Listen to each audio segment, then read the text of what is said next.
Hello. Namaste.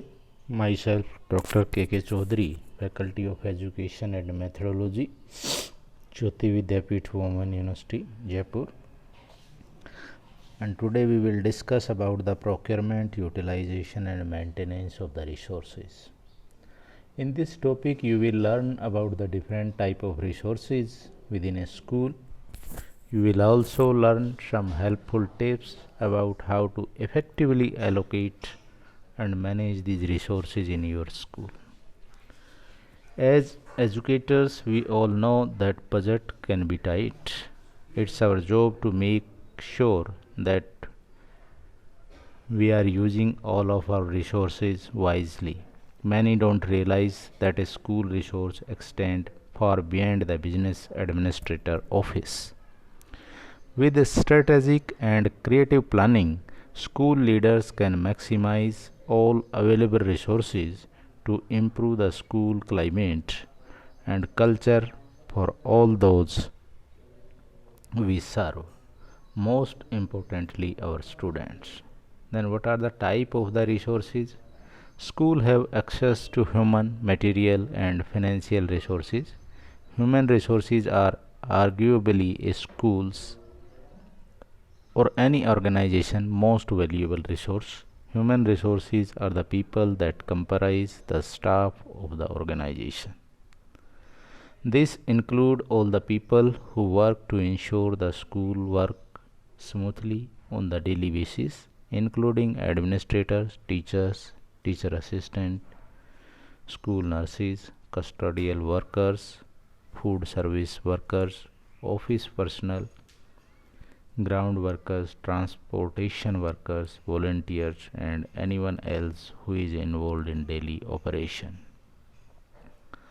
Material resource include any item the school currently own. These include school furniture, equipment, technology, curriculum, material, manipulatives, textbook, and any other material within the school. Financial resources include the cash and line of the credit.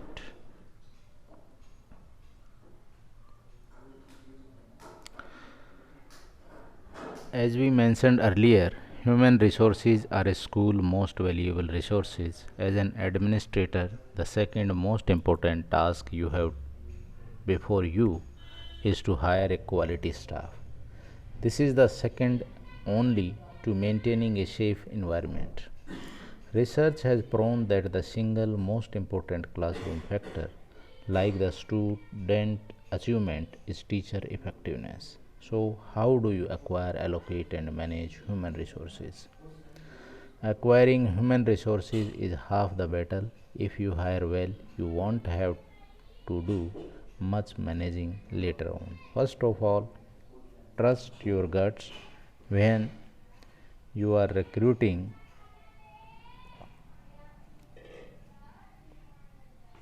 new staff. If someone strikes you as being a bit off about a potential candidate, your intuition will seldom steer you in the wrong direction.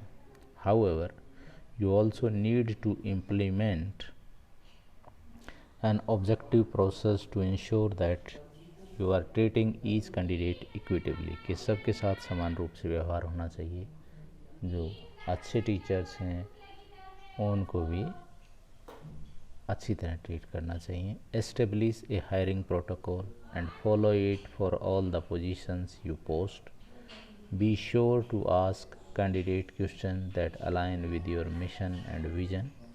If you are a school with one-to-one technology, for example, it would make sense to ask candidate about their experience with using technology in the classroom. कि भाई आप classroom में कौन सी technology use करोगे, बच्चों को कैसे पढ़ाओगे, ये चीज़ें आपको देखनी होंगी.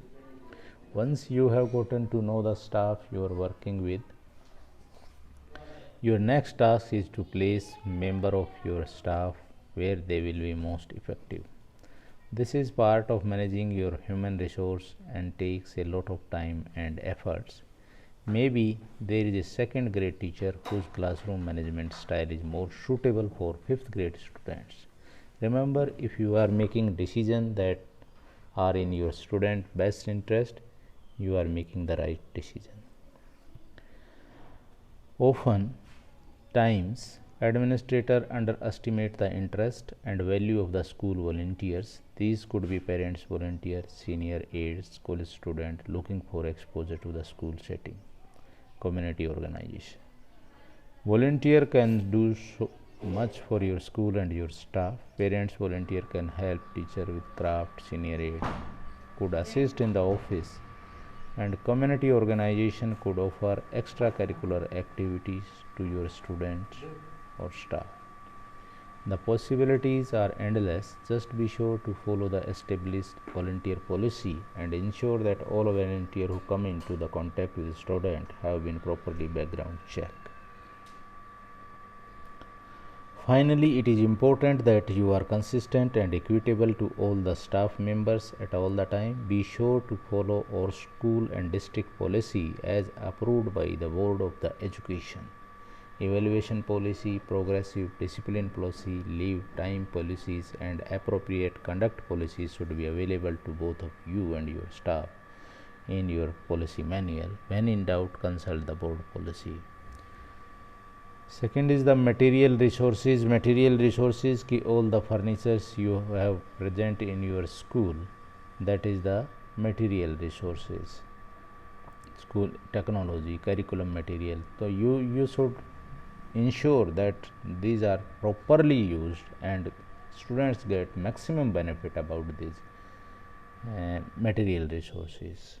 Technology, today the world of the technology, the time of the technology, you can use the projectors to teach the students, and it can affect their teaching many more times than the direct lecture method.